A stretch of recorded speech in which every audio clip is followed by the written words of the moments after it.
Now, I also kept daily BurnUp charts. Now, you may be wondering, well, I don't know what a BurnUp chart is. Like, I have no idea. I know what a BurnDwon chart is.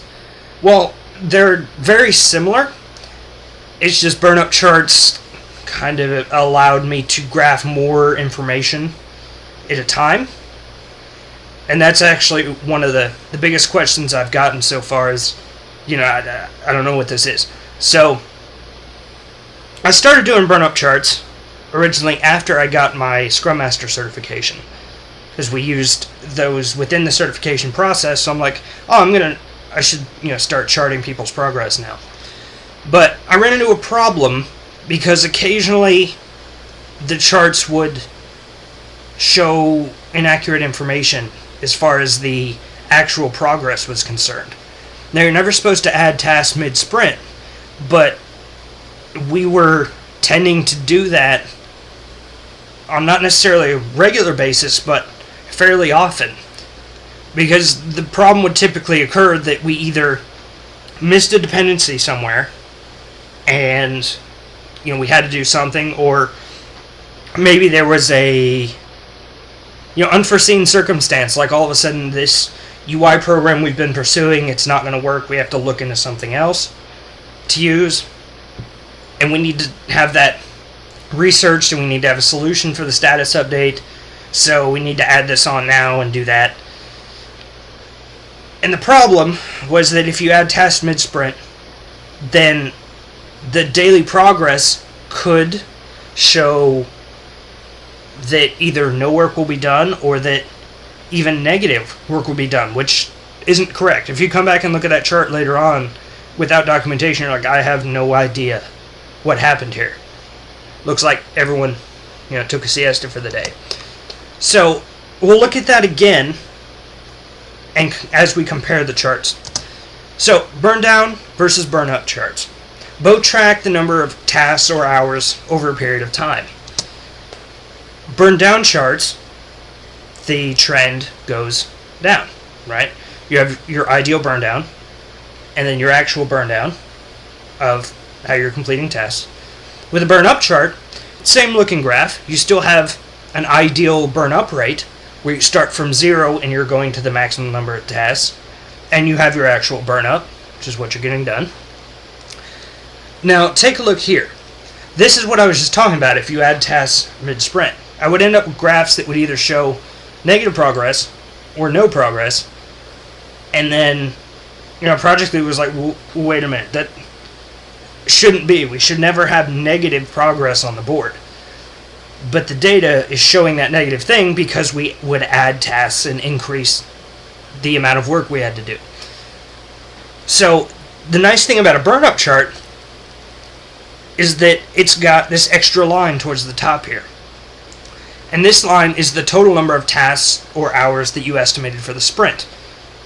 Now, if you add tasks in the middle of the sprint, that line is going to go up. So that if you come back later on, a few weeks later, and you look at this chart, we're like, okay, well here, it doesn't look like we got much done, but look, we added tasks here when we probably shouldn't have. Or even if we remove tasks from the sprint, say they were contingency times for something we might need to implement, this graph would actually go negative, and then we'd be able to see how we actually did in relation to the change that we made. And lastly, I just have a sample of the two charts that I would run daily. I would run an hour burnup and a task burnup. Both have the total hours or tasks that we estimated as the black line. You can see that we did add, I believe, one task during the sprint, and it was looks like a 8-hour task. Yeah. Now you also notice the red line for the ideal burnups for each. Now, real quick on those, why isn't that not a straight line? Well, as we were planning the sprints, we planned for 20 hours a week, which is 4 hours per day for devs, 5 days a week, right? So that meant we were trying to save the weekend days of Saturday and Sunday for primarily homework, other classwork. Depending on the situation, whether there were dependencies, sometimes the weekend would end up being, more Escherreal related work. Homework would be done a little later in the week, but that was the general trend we'd have on a weekly basis. So you can see how the line goes up and then kind of plateaus on the weekend. Now, there's also the green line shows tasks completed. In the hourly BurnUp chart, that is the hours put in on completed tasks. On the task BurnUp chart, it's the number of tasks that are completed. And finally, the blue line in the hourly BurnUp is the actual hours logged that we put in on each day. You can see how that changes. On the task BurnUp chart, we have task progress instead, which is the total number of tasks that are either completed or in progress. So you can see more accurately there of what people are actively working on. And you can compare those and see how much work is being done on a given day versus how we're doing as far as getting tasks done and completed and that sort of thing. So that's the gist of what we did for Escherreal.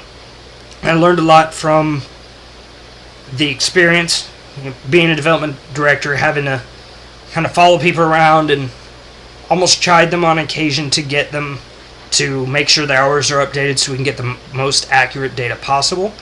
And I think everyone agreed that, though the meetings tended to go long, especially planning, everyone had, solid direction of this is what we need to do, and we were grateful for the process.